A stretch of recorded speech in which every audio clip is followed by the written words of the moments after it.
Hello मेरे मित्र और मित्रानियों, कैसे हैं आप सब। आई होप कि आप सब स्वस्थ होंगे, मस्त होंगे और अपने अपने काम में व्यस्त होंगे। तो आज हम बात करने वाले हैं अप्सरा मॉम और अंशु के बारे में।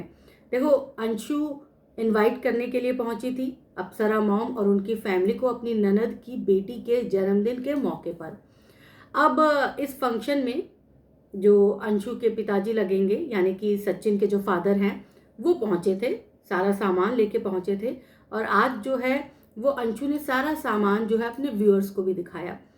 तो एक तरह से ये कह सकते हैं कि अप्सरा मॉम ने कोई कमी नहीं छोड़ी अपनी बेटी को देने में। उन्होंने कोई कोर कसर नहीं छोड़ी, सारी चीज़ें बहुत अच्छी थी, बहुत बेहतर थी। और एक माँ जितना दे सकती है उससे कहीं बढ़कर जो है अप्सरा मॉम ने किया है। तो यहाँ पर अप्सरा मॉम की तारीफ भी करनी चाहिए कि उन्होंने जो वादा किया वो निभाया, और उम्मीद करते हैं कि वो हर वादा इसी तरह निभाएं।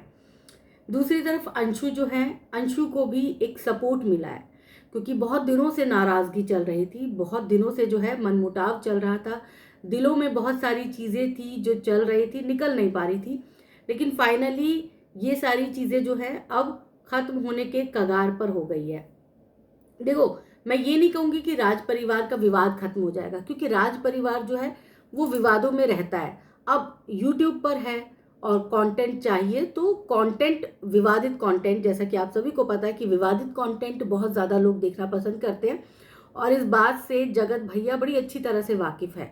तो इसीलिए वो कुछ कुछ दिनों के बाद जो है वो विवाद करते रहते हैं, ताकि उनकी वीडियोस जो है वो चलती रहे। और ठीक है, अपना दिमाग लगाते हैं जगत भैया, कई बार गलत दिशा में लगा लेते हैं, इसीलिए लोगों को गुस्सा आता है। तो अब अंशु जो है वो ये सारी चीज़ें देख के बहुत खुश हुई। उसकी फैमिली वाले भी काफ़ी खुश लग रहे थे, यानी कि ससुराल वाले भी काफ़ी खुश लग रहे थे, क्योंकि उनकी मौसी सास भी बैठी हुई थी, उनकी खुद की सास बैठी हुई थी, उनके पति जो हैं शुभम, वो भी वीडियो में नज़र आ रहे थे। तो दिख रहा था कि एक तरफ से अगर मन मुटाव खत्म करने के लिए पहल की गई है, तो दूसरे तरफ वाले भी तैयार है कि भाई ये मन मुटाव खत्म होना चाहिए। अब एक चीज़ जो है वो मुझे थोड़ी सी बुरी लगी अंशु की, कि मतलब इतना सारा सामान आया तो बहुत खुश थी अंशु, लेकिन उसके बावजूद भी वो चूड़ी वाली बात पर जो है उन्होंने एक मौका फिर से दे दिया लोगों को कहने के लिए। तो हम इसको कुछ इस तरह से लेंगे कि अंशु जो है अभी वो मैच्योर नहीं है, अंशु कम उम्र की है, अंशु बातों बातों में कुछ ऐसी बातें कह जाती हैं जो सामने वाले को बुरा लग सकता है। तो इसीलिए जो है कहते हैं ना, सोच समझ के कहना चाहिए। पर ठीक है, इसमें अंशु की गलती नहीं है, अंशु की उम्र की गलती है, अंशु के एक्सपीरियंस की गलती है। शायद वो इसीलिए इतने बेबाक तरीके से ये बात कह गई कि इतना सारा सामान दिया, चूड़ी देने में क्या जा रहा था। तो चूड़ी देने में किसी का क्या ही चला जाएगा। इतना सारा सामान जब आपको भेजा गया है तो जाहिर सी बात है आपको खुश होना चाहिए और अप्रिशिएट करना चाहिए। और लास्ट में जब आप अपनी भांजी के लिए बोल रही थी, जिनका जन्मदिन आप सबने अपने घर पर मनाया, तो लोगों को बड़ी आपत्ति है कि उसका, बच्ची का जन्मदिन आपके घर पर क्यों मनाया गया। जबकि मुझे इस बात में कोई भी आपत्ति नज़र नहीं आती, क्योंकि ठीक है, बच्ची का जन्मदिन मनाया, आपके घर पर मनाया, तो इसमें गलत क्या है। उसके नानी के यहाँ मनाया गया, उसके मामा के यहाँ मनाया गया, उसके रिश्तेदार के यहाँ मनाया गया। और रिश्तेदार भी कोई दूर दराज का रिश्तेदार नहीं है, बहुत ही करीबी रिश्तेदार है। नानी से जो रिश्ता होता है नातिन का, वो रिश्ता आप सभी समझ सकते हैं, सबके नाना नानी होते हैं, तो सबको पता होगा कि वो रिश्ता कितना अहम होता है। तो ज़रूरी नहीं है कि हमेशा जो है दादा दादी के साथ ही कोई फंक्शन सेलिब्रेट किया जाए, नाना नानी के साथ भी फंक्शन सेलिब्रेट किया जा सकता है। तो इस सवाल का तो कोई औचित्य ही नहीं बनता। हालांकि लोग जो हैं वो बातें करते ही हैं, लोगों का काम है कहना, और लोग इन सब चीज़ों से पीछे कभी नहीं हटते। कुल मिलाकर चीज़ें बहुत अच्छी लगी। और दूसरी चीज़, अंशु ने लास्ट में बोला कि भाई उसके मामा मामी हैं तो वो जन्मदिन यहाँ मनाएगी, अब मेरे बच्चों के मामा मामी नहीं हैं तो नहीं मनाएगी। तो ये बात थोड़ा सा पिंच कर गया मुझे पर्सनली थोड़ा सा अच्छा नहीं लगा, क्योंकि जब इतनी ज़्यादा चीज़ें जो हैं वो अप्सरा मॉम की तरफ से किया जा रहा है, एफर्ट्स किए जा रहे हैं, तो अब आपको ये बात नहीं बोलनी चाहिए। डायरेक्ट भी इनडायरेक्ट भी किसी भी तरह से ये बात नहीं बोलनी चाहिए, क्योंकि अप्सरा मॉम तो आपको अपनी फैमिली जैसा ही मानती हैं।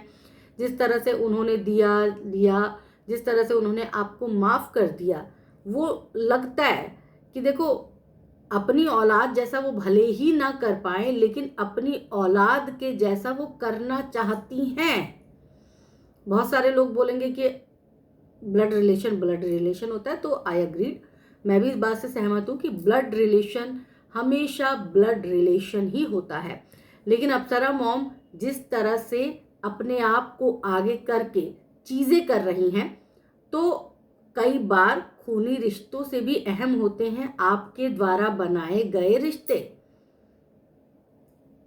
तो अप्सरा मॉम ने कोई कोर कसर नहीं छोड़ी है। तो अंशु को भी अपने दिल से हर एक बात को साफ करके बहुत ही अच्छे तरीके से चीज़ों को एक्सेप्ट करना चाहिए, क्योंकि यही वो मौका है जब आप एक दूसरे के दिल के अंदर जो है वो स्थापित हो सकते हैं, बैठ सकते हैं, जगह ले सकते हैं। तो वो सारी चीज़ें देख के मुझे बहुत अच्छी लगी। अभी तक बहुत सारी नेगेटिव वीडियोस बनी उनके खिलाफ, लेकिन पॉजिटिव वीडियो भी तो बनाना चाहिए कि नहीं चाहिए। जब अच्छा किया है तो अच्छा बोलेंगे, अगर अच्छा नहीं किया होता तो नहीं बोलते। हाँ, अप्सरा मॉम खुद फंक्शन में नहीं पहुंची थी, ये बात थोड़ा सा बुरा लगा, लेकिन ठीक है, ज़रूरी नहीं है कि पूरा परिवार समेत पहुंच जाते। घर का एक मुख्य सदस्य, मेन सदस्य अगर फंक्शन में पहुंचे हैं तो ये बात भी बहुत बड़ी बात है। इस बात से कम नहीं माना जाना चाहिए कि अप्सरा मॉम नहीं पहुंची। उनके पतिदेव पहुंचे और उन्होंने सारी चीज़ें बहुत अच्छे से की। तो अंशु को भी अब चाहिए कि अंशु को अब खुश रहना चाहिए, और ये बार बार अनाथ कार्ड नहीं खेलना चाहिए। इस कार्ड को छोड़ देना चाहिए, क्योंकि वो अनाथ नहीं है। उसके साथ उसके ससुराल वाले तो हैं ही, आप सब देख चुके हैं, ससुराल वाले अंशु को बहुत मानते हैं। साथ ही साथ दूसरी तरफ जो है वो अप्सरा मॉम भी है। हाँ, मनमुटाव ज़रूर हुआ था, लेकिन वो हर परिवार में होता है, हर बच्चे माँ के बीच में होता ही होता है। तो उन सब चीज़ों को इग्नोर कर दिया जाए तो एक अच्छा रिलेशन है, एक अच्छा बॉन्ड है, और उम्मीद यही करेंगे कि ये अच्छा रिलेशन, अच्छा बॉन्ड जो है आगे चलकर और ज़्यादा प्रगाढ़ हो।